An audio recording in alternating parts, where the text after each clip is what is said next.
Les fractions. Présentation pour le cours PPA 3111 par Nicolas Dionne Joly. Bonjour, aujourd'hui nous allons parler des fractions. Les fractions, c'est pas sorcier. Savais-tu que tu fais des fractions tout le temps? On utilise les fractions pour parler d'une partie d'un tout, comme les pointes de pizza ou les cubes de barres de chocolat. Mais attention, toutes les fractions n'ont pas la même valeur. Dis-moi, voudrais-tu échanger ta pointe de pizza avec la mienne? La mienne contre la tienne. Je te laisse le temps d'y réfléchir.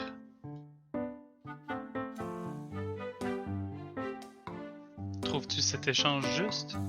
Mais bien sûr que non. Ma pointe était bien plus petite que la tienne. Dans une fraction, le nombre du bas s'appelle le dénominateur.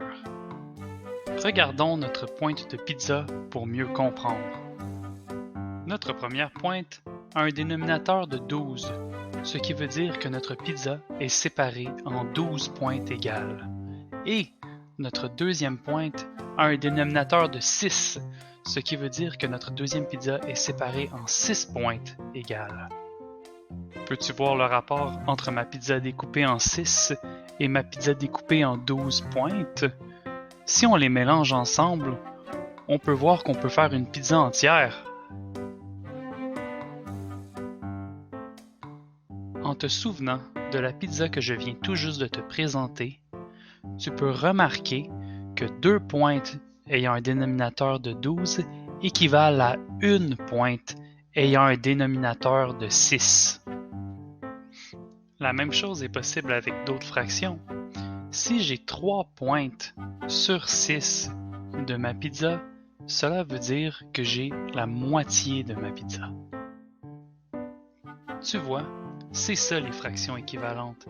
C'est de pouvoir prendre une fraction et la comparer avec une autre pour savoir combien j'aurais besoin de pointes pour faire une plus grosse pointe.